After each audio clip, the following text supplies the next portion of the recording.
प्रश्न 46। अध्यक्षीय शासन प्रणाली का अर्थ स्पष्ट करते हुए इसकी प्रमुख 3 विशेषताएं बताएं। उत्तर। अध्यक्षात्मक शासन प्रणाली का अर्थ अध्यक्षीय शासन व्यवस्था वह व्यवस्था है जिसके अंतर्गत कार्यपालिका विभाग व्यवस्थापन से सर्वथा पृथक होता है तथा कार्यपालिका का प्रधान एक ऐसा व्यक्ति होता है जो व्यवस्थापिका के प्रति उत्तरदायी नहीं होता है। अध्यक्षीय शासन प्रणाली की विशेषताएं। 1। कार्यपालिका का निश्चित कार्यकाल। कार्यपालिका का प्रधान एक निश्चित अवधि के लिए निर्वाचित किया जाता है। उसे महाभियोग के अतिरिक्त किसी स्थिति में पद से नहीं हटाया जा सकता है।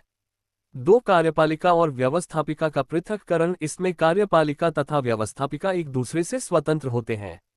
कार्यपालिका केवल प्रशासकीय कार्य करती है, व्यवस्थापिका भी केवल विधायी कार्य करती है। व्यवस्थापिका द्वारा पारित किए गए अविश्वास तथा निंदा प्रस्तावों का कार्यपालिका पर कोई प्रभाव नहीं पड़ता और न ही कार्यपालिका विधि निर्माण संबंधी कार्यों में भाग ही लेती है। 3। मंत्रिमंडल का अभाव। इस पद्धति में मंत्रियों के स्थान पर कुछ सचिव मात्र होते हैं जिनका कार्य राष्ट्रपति को सहायता पहुंचाना होता है। वह अपने पद पर राष्ट्रपति की इच्छा पर्यंत रह सकते हैं। उनका विधानमंडल से कोई संबंध नहीं होता। प्रश्न 47। अध्यक्षीय शासन प्रणाली के कोई 3 गुण एवं 3 दोष बताएं। उत्तर। अध्यक्षात्मक सरकार के प्रमुख गुण। 1। स्थिर सरकार। राष्ट्रपति का चुनाव एक निश्चित अवधि के लिए होता है। उसे अविश्वास प्रस्ताव द्वारा हटाया नहीं जा सकता। उसे केवल संविधान का उल्लंघन करने पर ही महाभियोग द्वारा हटाया जा सकता है, जो एक कठिन प्रक्रिया है। 2। संकटकाल के लिए उपयुक्त। इस प्रणाली में वास्तविक शक्तियों का स्वामी राष्ट्रपति होता है।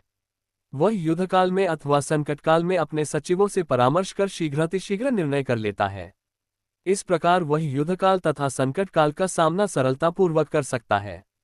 3। दल प्रथा प्रभावहीन। अध्यक्षात्मक शासन में दल प्रथा संसदीय सरकार की भांति प्रभावपूर्ण नहीं होती।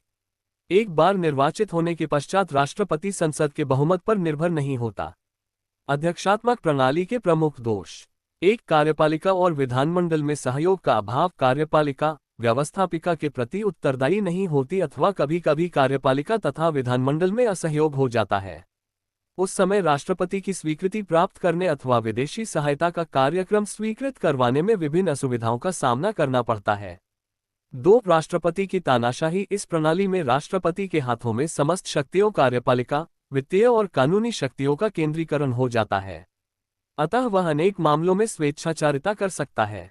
3। शक्तियों का पृथक्करण वांछनीय नहीं। शक्तियों का पृथक्करण वांछनीय नहीं है क्योंकि कार्यपालिका तथा विधानमंडल के मध्य सामंजस्य का अभाव होता है, जिसके कारण द्वेषभाव उत्पन्न हो जाता है तथा सरकार की एकरूपता खतरे में पड़ जाती है। प्रश्न 48। अध्यक्षात्मक तथा संसदात्मक शासन प्रणाली में कोई 4 अंतर बताएं। उत्तर। अध्यक्षात्मक तथा संसदीय सरकारों के मध्य अंतर मुख्यतः निम्न प्रकार है। 1। कार्यकाल। अध्यक्षात्मक प्रणाली में कार्यपालिका का समय निश्चित रहता है, इसमें स्थिरता रहती है। संसदात्मक प्रणाली में कार्यपालिका का समय निश्चित नहीं रहता है।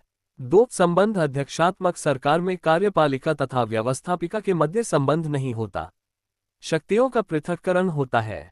संसदात्मक सरकार में कार्यपालिका और व्यवस्थापिका के मध्य घनिष्ठ संबंध रहता है तथा कार्यपालिका विधानमंडल के अधीन होती है। 3। कार्यपालिका के प्रकार। अध्यक्षात्मक प्रणाली में कार्यपालिका की शक्ति एक ही व्यक्ति में निहित होती है। संसदात्मक प्रणाली में कार्यपालिका 2 भागों में विभक्त होती है, नामात्र की कार्यपालिका तथा वास्तविक कार्यपालिका।